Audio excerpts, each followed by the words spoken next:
세상과 하나님 사이에서라는 제목으로 함께 은혜를 나누고자 합니다. 비행기가 땅에서 떨어질 때하고 떨어져 이제 이륙할 때하고 착륙할 때, 땅에 다시 접할 때가 가장 위험하다고 합니다.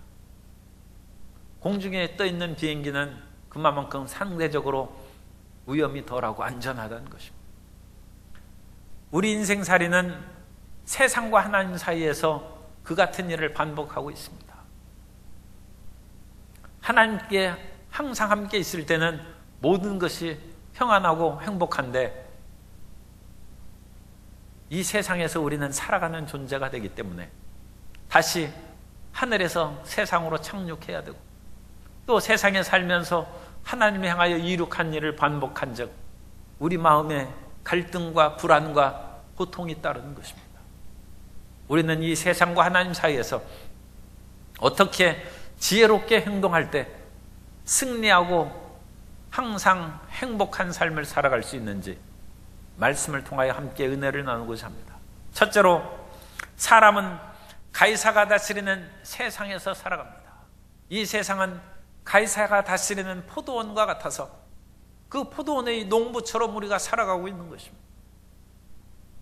사람이 이 세상에서 하나님이 직접 다스리는 것이 아니라 가이사가 다스리는 세상이라고 해서 세상을 떠나 살 수는 없습니다. 주나라 무왕이 있는데, 무왕은 나라를 건국한 훌륭한 왕이었음에도 불구하고 옛날 은나라를 멸망시키고 주나라를 세웠기 때문에 옛 은나라의 신하들은 주무왕을 좋게 생각하지 않았습니다. 그 당시 백위와 숙제라는 형제가 있었는데, 백위와 숙제가 주나라 무왕 밑에서 일을 하다가 주나라가 그 무왕이 쿠데타를 혁명을 일으킨다는 소식을 듣고 뛰어나가서 그 말고삐를 붙잡았다고 했습니다. 제발, 은나라가 비록 잘못한 것이 있지만 신하된 자로서 어찌 나라를 멸망시킬 수 있겠습니까? 그런데 무왕이 뛰쳐나가서 나중에 주나라를 건설하고 무왕이 된 것입니다. 그러한 세상의 더러움을, 비정함을 백위와 숙제가 체험한 후에 더 이상 이와 같이 주나라로 일컬어진 땅에서 녹을 먹고 살 수 없다 해서 수양산으로 들어갔는데 거기 먹을 것이 있어야죠. 그래서 고사리만 캐 먹고 살다가 부황나서 영양실조로 죽고 말았습니다. 사람은 사회적 동물이기 때문에 이 사회를 떠나서는 살아갈 수 없는 것입니다. 예수님께서도 우리를 이 세상에서 그대로 두시 믿음으로 승리할 수 있도록 이끌어 주십니다. 예수님을 믿었다고 금방 천국으로 데려가신 것이 아니라는 말씀입니다. 요한복음 17장 15절에 보면, 내가 비옵는 것은 그들을 세상에서 데려가시기를 위함이 아니요 다만 악에 빠지지 않게 보전하시기를 위함입니다. 예수님을 믿고서도 우리는 이 세상 속에서 살아가야 되는 것입니다. 세상 속에서 살아가려면 일용할 양식이 있어야죠. 먹을 것이 있어야죠. 그러므로 세상에서 아무리 힘들고 어렵고 또 직장 얻기가 힘들어도 취직을 해서 먹고 살아야 합니다. 사람은 이슬만 먹고 사는 사람이 아니고 솔잎만 먹고 살아갈 수 없습니다. 우리는 세상이 여러 가지 불의하고 더러운 일이 있다 할지라도 그 속에서 참고 인내하면서 직장을 가지고 또 사업을 해 나가면서 살아가야 되는 것입니다. 예수님 당시에도 임박한 종말론이 다가와서 일 안 하고 남이 모르는 것만 먹고 사는 게으른 사람이 일부 있었어요. 사도 바울은 그런 사람들을 엄중하게 책망합니다. 데살로니가 후서 10절에 보면, 우리가 너희와 함께 있을 때에도 너희에게 명하기를 누구든지 일하기 싫어하거든 먹지도 말게 하라 하였더니, 일하기 싫어하거든 먹지도 말게 하라는 것입니다. 그러므로 우리는 열심히 일하면서 살아야 됩니다. 사실 이 세상이 먹을 것을 주는 것은 아닙니다. 하나님께서 해를 비추사 식물을 자라게 하시고 비를 내리사 모든 식물이 잘 육성하게 하셔서 하나님이 식량을 주시는 것입니다. 그런데 이 식량을 만든 것을 가지고 국가, 세상, 곧 가이사가 그것을 배분하고 사람들에게 나눠주는 것입니다. 그러므로 진실은 하나님께서 주시는 것이지만 그것이 국가나 사회를 통하여 우리에게 일용할 양식이 전달되기 때문에 우리가 오해할 수 있는 것입니다. 그러므로 우리는 하나님께서 주시는 그 양식임을 우리가 알고 그것을 열심히 일하고 구해서 우리의 생애를 풍요롭게 해야 되는 것입니다. 시편 104편 14절 이하에서 말씀합니다. 그가 가축을 위한 풀과 사람을 위한 채소를 자라게 하시며 땅에서 먹을 것이 나게 하셔서 사람의 마음을 기쁘게 하는 포도주와 사람의 얼굴을 윤택하게 하는 기름과 사람의 마음을 힘있게 하는 양식을 주셨도다. 하나님이 양식을 주시는 것입니다. 그런데 그 양식이 이제 쌀 농사를 사업하는 사람을 통하여 우리에게 판매되어서 우리 입으로 들어오는 것이죠. 그러므로 그것을 크게 얘기하면 세상을 통해서 들어오는 것이고 세상의 권력자인 가이사의 손으로 들어오는 것입니다. 가이사는 시저를 말하는 것입니다. 율리우스 시저를 우리가 알고 있습니다. 케사르라고도 하고 그것을 헬라어로 이름을 붙인 것이 카이사르입니다. 그래서 가이사라는 것은 헬라어를 번역하는 것이고 그래서 이 가이사는 세상의 통치자를 말하는 것입니다. 하나님께서는 이 세상의 통치자를 세워주셔서 국가의 질서를 만들게 하셨어요. 하나님의 섭리입니다. 그래서 이 세상에 권세를 가진 사람들을 우리가 따르는 것은 하나님이 세운 제도에 우리가 순복하는 거라고 로마서 13장 1절에 말씀합니다. 각 사람은 위에 있는 권세들에게 복종하라. 권세는 하나님으로부터 나지 않음이 없나니 모든 권세는 다 하나님께서 정하신 바라. 종교개혁가 마틴 루터는 하나님이 직접 다스리시는 오른손은 교회고 하나님의 왼손은 정부라고 했습니다. 그리고 국가를 통해서 하나님께서 다스리시는 것입니다. 국가가 모든 백성들에게 100% 만족하는 국가를 형성하기는 상당히 어렵죠. 그럼에도 불구하고 국가는 대부분이 좋습니다. 대부분이 바람직한 것입니다. 왜냐하면 국가가 있으므로 사회 질서가 지켜지고 법의 질서가 지켜지고 그래서 사람들이 나쁜 짓을 못하는 것입니다. 하나님께서 가이사에게 형벌할 수 있는 권세를 주셨다는 것입니다. 로마서 13장 4절에 보면 그는 하나님의 사역자가 되어 내게 선을 베푸는 자니라. 그러나 내가 악을 행하거든 두려워하라. 그가 공연히 칼을 가지지 아니하였으니 곧 하나님의 사역자가 되어 악을 행하는 자에게 진노하심을 따라 보응하는 자니라. 하나님께서 가이사에게 권세를 주셔서 악을 행하는 자를 보응하게 하신 것입니다. 우리 사람들이 악을 못해 경찰을 두려워하고 법에 저촉되면 감옥에 가니까 그걸 두려워해서 나쁜 짓을 못하는 것입니다. 그러면 사람이 농사를 짓지 않고 경찰을 하고 공무원을 하고 교도관을 해서 사람을 지키고 보호하려면 그 사람을 먹을 것을 국가에서 줘야죠. 그러니까 당연히 국가는 가이사는 세금을 거두는 것입니다.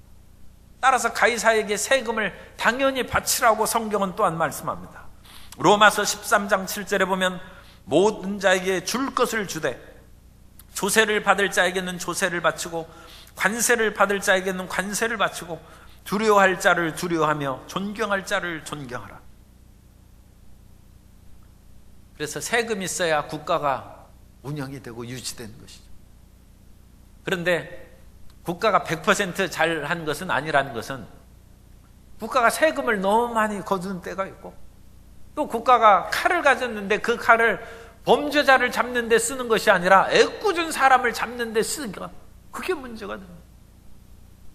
며칠 전에 신문을 보니까 이전에 긴급조치 2호를 위반하여 그것으로 인하여 유죄 판결을 받은 그것을 그 아들이 다시 그것을 재심을 청구해서 40몇 년 만에 무죄 선고를 받았다는 그 아버지는 돌아가셨죠. 그 아들이 40몇 년 만에 무죄 판결을 받았습니다. 그러니까 가끔 가이사가 칼을 엉뚱한 데 쓰는 거예요. 세금을 너무 많이 거두어서 허랑방탕하게 쓰는 것이 있어요. 심지어 하나님의 위대한 종이었던 솔로몬도 타락한 후에는 그 같은 잘못을 저질렀어요. 그래서 솔로몬이 나중에 죽은 후에 이스라엘의 그런 지도자들이 찾아와서 솔로몬의 아들 르호보암에게 세금을 감면해주고 부역을 우리에게 감면해 달라고 얘기하면, 열왕기상 12장 4절에 보면 왕의 아버지가 솔로몬을 말하는 것입니다. 우리의 멍에를 무겁게 하였으나 왕은 이제 왕의 아버지가 우리에게 시킨 고역과 매운 무거운 멍에를 가볍게 하소서. 그리하시면 우리가 왕을 섬기겠나이다. 그런데 솔로몬의 아들 르호보암이 이런 지혜롭고 남을 불쌍히 여긴 마음이 없었습니다. 그래서 나는 아버지보다 더 강하게 세금 매기고 너희를 일시키겠다. 뒤로 물러가면 자기 그런 왕권이 흔들릴 것을 아마 두려웠겠죠. 그 결과 나라가 둘로 쪼개졌습니다.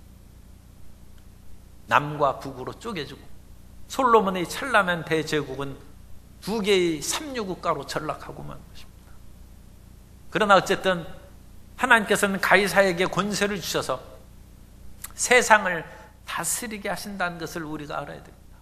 그리고 가이사가 위임받은 권세를 잘 활용할 수도 있고 잘못 활용할 수도 있지만 그 세상 속에서 우리가 살아간다는 것을 우리가 알고 있어야 됩니다.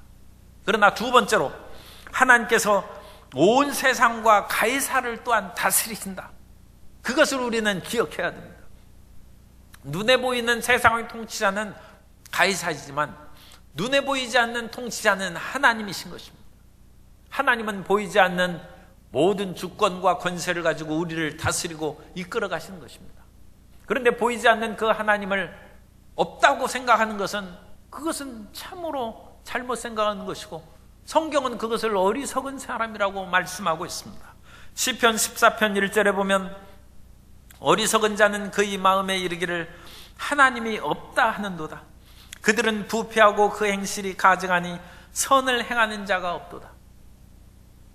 그런데 이와 같이 불신자들만 하나님을 없다고 하는 것이 아니라 믿는 사람들도 가끔 하나님이 어디 계신가 그렇게 혼란스러울 때가 있어요. 욥이 너무 극심한 재앙을 당하자 하나님이 어디 계시냐고 부르짖었어요. 앞으로 가도 안 계시고 뒤로 가도 안 계시고 옆으로 가도 그가 계시지 않으니 주님 어디 계십니까? 그런데 시편 73편의 기자도 그런 경험을 했습니다. 시편 73편의 기자가 열심으로 깨끗하고 정직하게 살아갔는데 오히려 자기는 재앙을 당하고 불의하게 산 사람들이 오히려 잘 되는 것을 보고 그 마음에 시험에 들어서 시편 73편 13절 이하에서 말씀합니다. 내가 내 마음을 깨끗하게 하며 내 손을 씻어 무죄하다 한 것이 실로 헛되도다. 나는 종일 재난을 당하며 아침마다 징벌을 받았도다. 인생이 너무 단순하고 깨끗하게 되지 않는 일들이 많습니다. 세상의 그런 복잡하고 오묘한 일들을 우리가 어찌 다 헤아릴 수 있겠습니까? 우리는 그리스도 예수의 십자가 보혈로 씻음받고 성령으로 말미암아 인치심을 받아 구원받았은즉 우리 눈앞에 보이는 것이 어떨지라도 우리 마음 가운데 어떤 생각이 유혹으로 다가온다 할지라도 끝까지 창조주 하나님을 믿고 구세주 예수 그리스도를 의지하며 살아가야 됩니다. 그것이 보이지 않는 세상과 가이사를 다스리시는 하나님을 믿는 것입니다. 실로 하나님께서는 이 땅을 창조하시고 이 세상을 다스리십니다. 이스라엘 백성들이 범죄하고 불신함으로 말미암아 포로로 붙잡혀갔어요. 그 포로에 붙잡혀가는 처참한 상황 가운데서 이사야는 40장에서 외칩니다. 그럼에도 불구하고 하나님께서 너희를 창조하셨고 세계 온 우주를 다스리신다. 그것을 이사야 40장 25절 이하에서 선포합니다. 거룩하신 이가 이르시되 그런즉 너희가 나를 누구에게 비교하여 나를 그와 동등하게 하겠느냐 하시니라. 너희는 눈을 높이 들어 누가 이 모든 것을 창조하였나 보라. 주께서는 수효대로 만상을 이끌어내시고 그들이 모든 이름을 부르시나니 그의 권세가 크고 그의 능력이 강함으로 하나도 빠짐이 없느니라. 하나님의 백성이 포로로 물론 자기들 죄로 말미암아 나라가 망한 것입니다.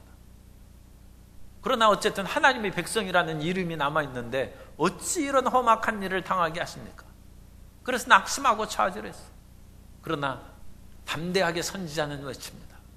하나님은 창조하시고 하늘과 땅의 만상을 다 부르시고 주님이 이끌어 가신다는 것입니다. 이 세상의 모든 것은 하나님의 소유입니다.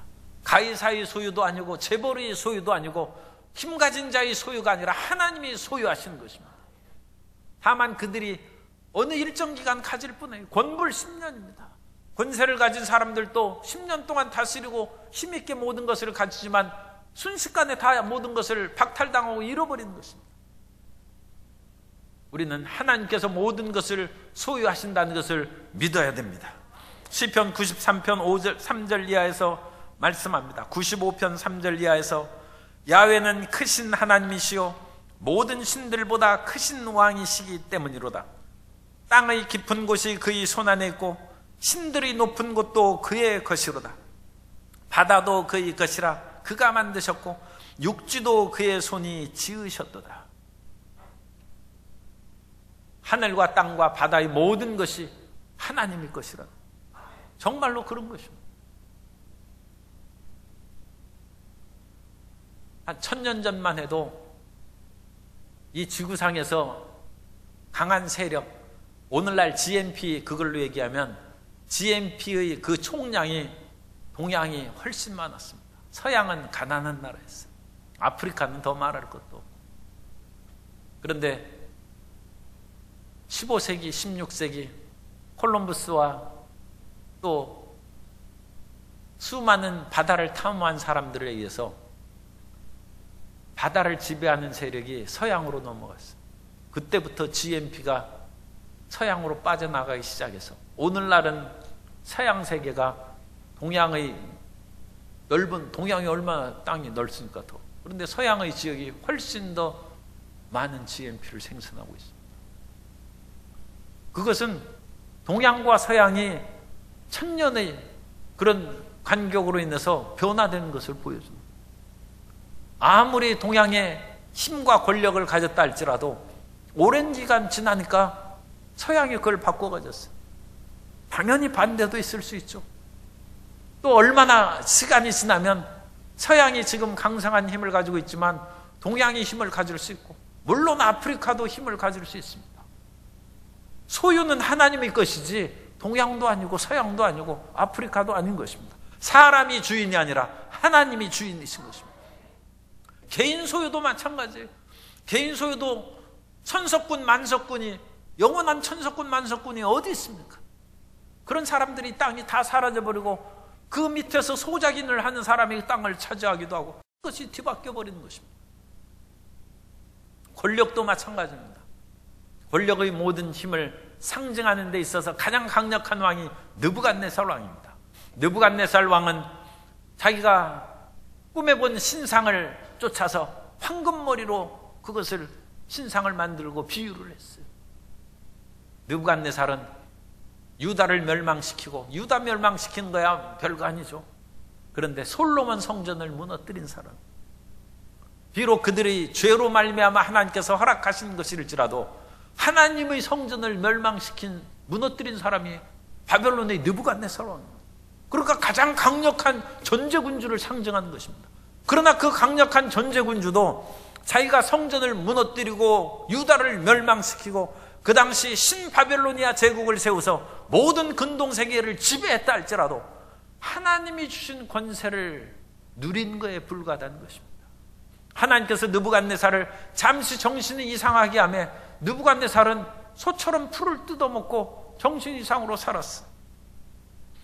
다니엘서 4장 25절에 보면 왕이 사람에게서 쫓겨나서 들짐승과 함께 살며 소처럼 풀을 먹으며 하늘 이슬에 젖을 것이요 이와 같이 7대를 지낼 것이라.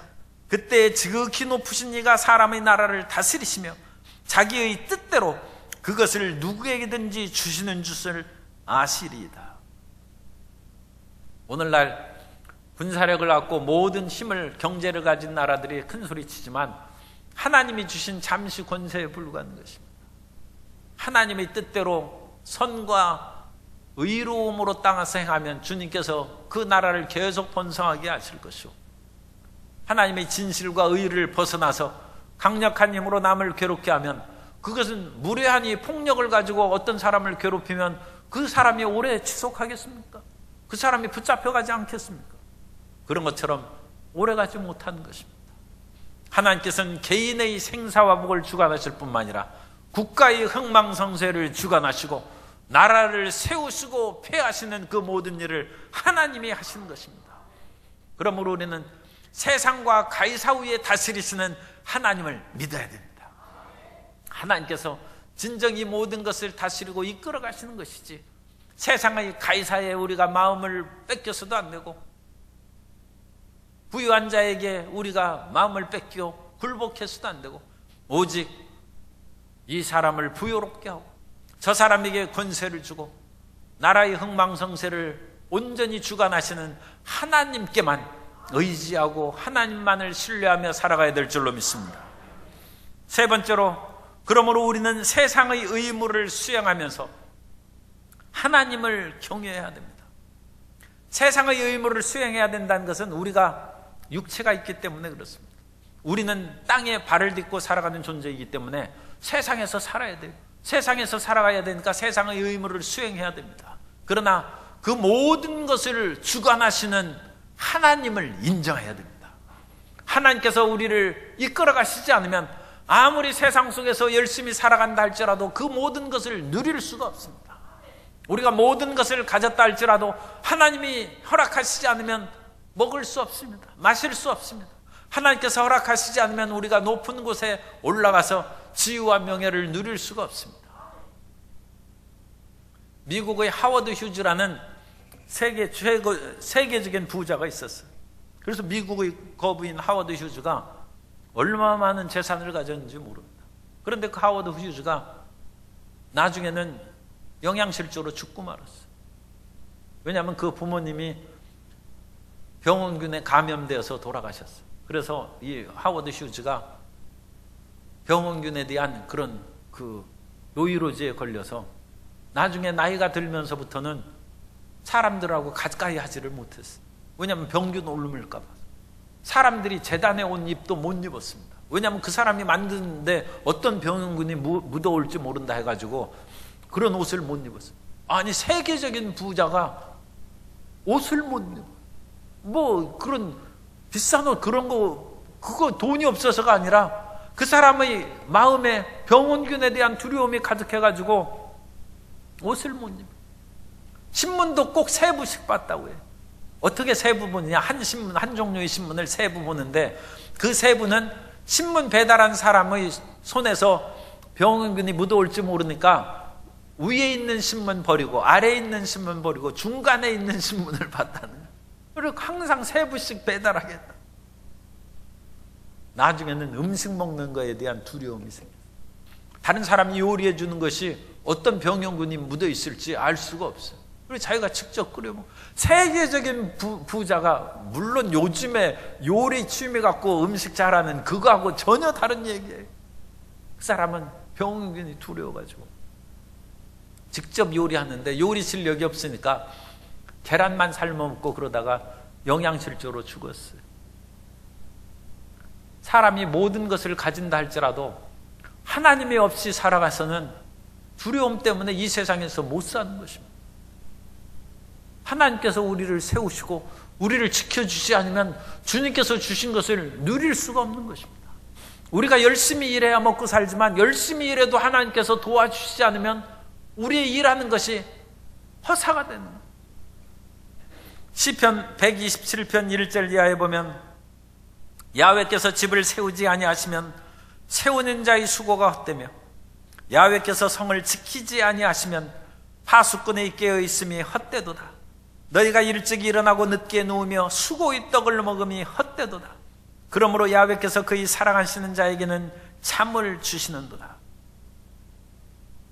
하나님의 은혜 가운데 살아야 아침에 일찍 일어나야 먹을 것을 더 얻고 저녁에 늦게 누우면서 열심히 일하는 것이 쌓이는 것이지, 하나님께서 함께 하시지 않으면 아침에 아무리 일찍 일어나고 저녁에 늦고 누워도 남은 것이 없다는 것입니다. 고통과 좌절에 빠지는 것이고, 하나님께서 함께 하시면 이 나라를 지키는 것이고, 하나님께서 함께 하시지 않으면 파수꾼의 깨어 있음이 헛되다는 것입니다. 그럼 우리는 세상 가운데 살면서 항상 하나님을 인정해야 됩니다.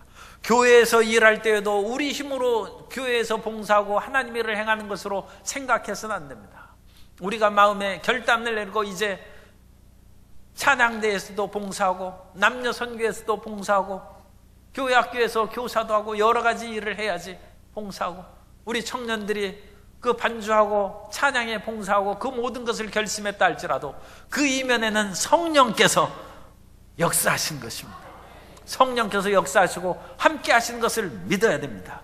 베드로전서 4장 11절 말씀을 보면 만일 누가 말하려면 하나님의 말씀을 하는 것 같이 하고 누가 봉사하려면 하나님이 공급하시는 힘으로 하는 것 같이 하라. 이는 범사에 예수 그리스도로 말미암아 하나님의 영광을 받으시게 하려 함이니 그에게 영광과 권능이 세세 무궁하도록 있느니라. 아멘. 하나님 앞에 공급받는 힘과 능력으로 행하는 것이 그것이 장구하게 봉사한 것이지 자기 스스로 결단해서 나오다 하면 오래 못합니다.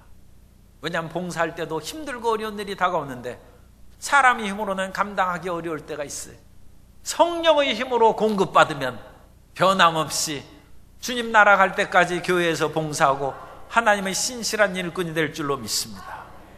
뿐만 아니라 하나님 앞에 우리는 마땅히 바쳐야 될 그런 11조와 헌물도 드려야 됩니다. 세상의 가이사에게 물질을 드리고 조세를 드리고 관세를 드리는 것처럼 당연히 하나님께서 이 모든 것을 주관하시고 다스림으로 바칠 것을 또한 당연히 바치는 것입니다. 그러므로 예수님께서 가이사의 것은 가이사에게 하나님의 것은 하나님께 드리라고 말씀하신 것입니다. 그래서 우리가 하나님을 기쁘게 섬기는 것입니다. 그런데 우리가 이제 문제가 생긴 것이 있습니다. 그 문제는 세상과 하나님이 갈등을 일으킬 때 우리가 어느 쪽을 따를 것인지 결단을 내려야 돼요. 세상은 하나님을 대적하고 거역하는 때가 있습니다. 세상의 법과 질서는 하나님의 왼손의 역할을 하지만 어느 때는 세상이 마귀의 그런 모든 흑암의 세력의 영향을 받아서 무신론이 다가오고 불신앙과 파괴적인 세력이 다가와서 하나님을 믿는 사람을 핍박하고 하나님을 거역하고 대적한 일이 있는 것입니다. 그것이 로마 제국 시대에 기독교를 믿는 사람을 핍박하고 대재앙을 일으킨 거나 마찬가지인 것입니다. 그때 우리가 무엇을 선택할 것입니까? 세상에 굴복하여 가이사를 선택할 것인지 아니면 하나님을 믿고 끝까지 따를 것인지 결정을 해야 됩니다. 물론 세상에 힘이 있습니다. 세상의 권세자가 칼을 가졌다고 우리가 아까 로마서의 말씀을 읽어봤습니다. 그러므로 세상의 가이사에도 권세를 가집니다. 그러나 그 가진 권세는 하나님께서 주신 권세의 한계에 불과한 것이지 그들이 그것을 한계를 넘거나 영원히 가질 수 있는 것이 아닙니다. 빌라도는 예수님을 죽이는 권세가 있다고 했지만 그것은 하나님이 시켜서 하시는 것이죠. 그것은 일시적인 것입니다. 요한복음 19장 10절 이하에 보면 빌라도가 이르되 내게 말하지 아니하느냐 내가 너를 놓을 고난도 있고 십자가에 못 박을 고난도 있는 줄 알지 못하느냐. 예수께서 대답하시되 위에서 주지 아니하셨더라면 나를 해야 할 고난이 없었으리니 그러므로 나를 내게 넘겨준 자의 죄는 더 크다 하신다. 빌라도는 당시 지중해 세계를 정복한 로마 황제가 파견한 총독입니다. 그 권세가 대단한 것이죠. 그러나 예수님께서 보시면 보잘것없는 위에서 하나님이 주신 권세하에서 너희가 일을 행하는 건데 그것은 예수님께서는 인류의 모든 죄를 짊어지시고 십자가에 못 박혀 죽으시게 되었다는 것입니다. 하나님 아버지께서 섭리하신 그것을 빌라도는 그건 알지 못한 중에 지금 수행하고 있는 것입니다. 그래서 예수님을 십자가 나무 위에 다른 것은 하늘과 땅에 달리사 저주를 받은 바 되사 우리를 율법의 저주에 속량하시고 모든 죄에서 우리를 속하시는 하나님의 은혜의 섭리인 것입니다. 그런데 빌라도는 그걸 모르고 예수님께 내가 너를 놓을 권세도 있고 너를 죽일 권세도 있다고 그와 같이 얘기하는 것입니다. 그러나 사람은 그런 권세를 하나님께서 받은 것입니다.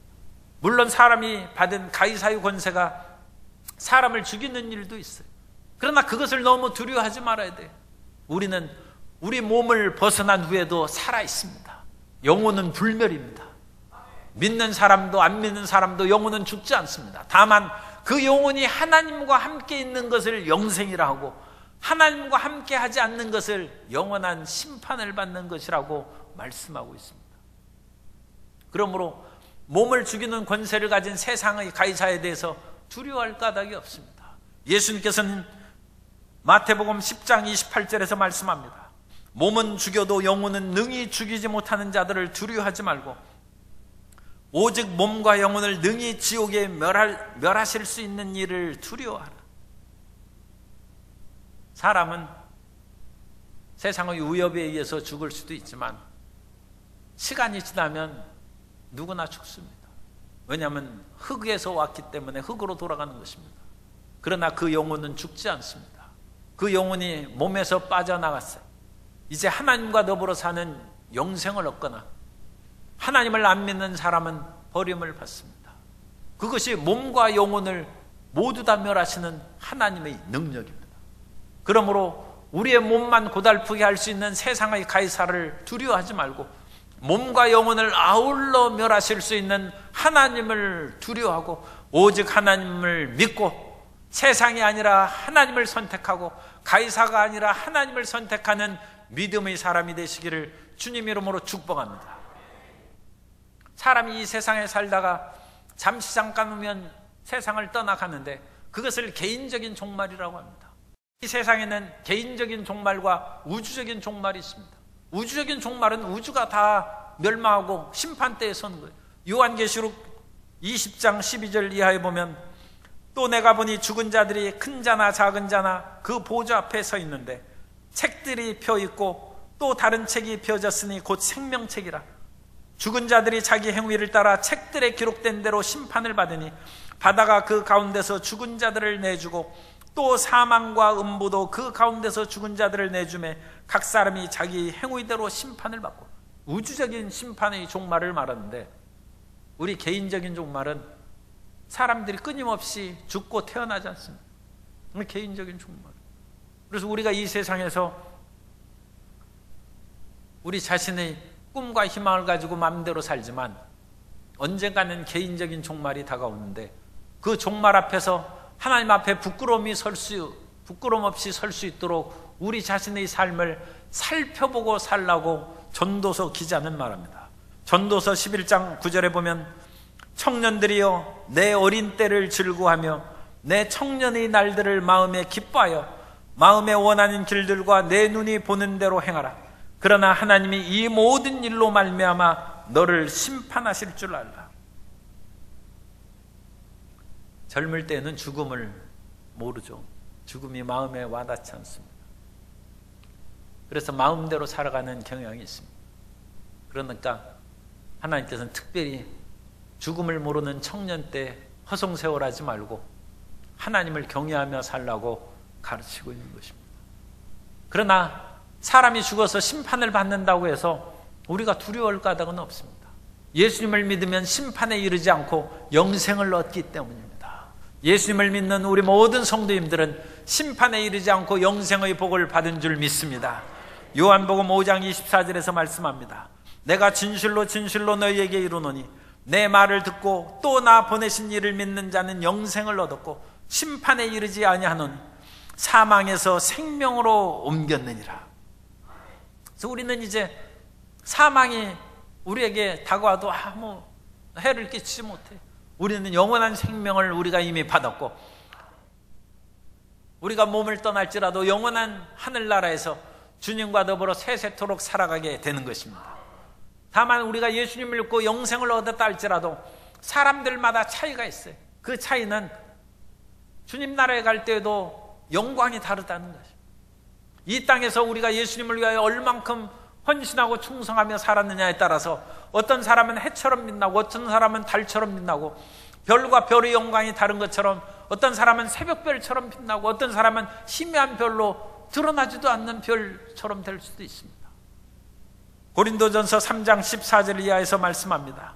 만일 누구든지 그 위에 세운 공적이 그대로 있으면 상을 받고 누구든지 그 공적이 불타면 해를 받으리니 그러나 자신은 구원을 받되 불 가운데서 받은 것 같으리라. 세상과 하나님 사이에서 살아갈 때 우리는 하나님을 선택하고 하나님을 위하여 더 헌신하고 열심을 가져야 되는 까닭은 예수님을 믿어 구원을 받지만 우리가 이 세상을 어떻게 살았느냐에 따라서 하늘의 영광의 빛이 달라지기 때문입니다. 그러므로 우리는 이 땅에서도 하나님의 도우심을 받아 승리할 뿐만 아니라 주님 나라에 갔을 때 착하고 충성된 종아 잘하였도다. 내가 작은 일에 충성하였으니 내가 많은 것으로 내게 맡기겠다는 복을 누려야 될 줄로 믿습니다. 그러한 복이 충성하고 풍성하고 그러한 축복으로 말미암아 세세토록 빛나는 영광을 얻게 되시기를 바랍니다. 빌립보서 1장 20절의 말씀을 제가 표준 새 번역으로 말씀드리겠습니다. 나의 간절한 기대와 희망은 내가 아무 일에도 부끄러움을 당하지 않고 온전히 담대하여져서 살든지 죽든지 전과 같이 지금도 내 몸에서 그리스도께서 존귀함을 받으시리라는 것입니다. 이해하기 쉽게 번역되어서 제가 표준 새 번역으로 말씀을 드렸습니다만 우리 성경의 빌립보서 1장 20절을 집에 가셔서 꼭 한번 되새겨 읽으시기 바랍니다. 사도 바울은 얘기합니다. 내 몸에서 그리스도가 존귀 여김을 받는다. 우리가 이 세상에서 하나님과 세상 사이에 살면서 우리의 나아갈 길은 내 몸을 통하여 주님께서 존귀함을 받는 것입니다. 세상은 우리 몸을 통하여 육체의 정욕대로 살라고 유혹합니다. 그러나 주님께서는 이 세상에 살면서 우리 몸을 통하여 그리스도의 존귀함을 드러내라고 합니다. 세상은 가이사로 힘을 갖습니다. 그러나 그 가이사의 힘은 제한적입니다. 하나님만이 모든 권세와 능력을 갖고 계십니다. 그러므로 가이사와 하나님이 충돌할 때 우리는 가이사에게 굴복하지 말고 하나님을 따라가야 됩니다. 그 하나님을 따라 살아나가면 주님께서 뜻하신 바가 있으면 이 땅에서 가이사의 세력을 무찌르고 우리를 세워주실 것이고, 혹시라도 하나님의 뜻 가운데 우리가 가이사에게 처형을 당할지라도 영원한 천국의 영생이 우리에게 있은즉 우리는 살아있을 때 우리 몸을 가지고 그리스도가 존귀 여김을 받도록 하나님을 위하여 충성하는 주님의 기뻐하시는 자녀가 되어야 될 줄로 믿습니다. 그러한 영광의 삶을 살게 되시기를 주님의 이름으로 축복합니다.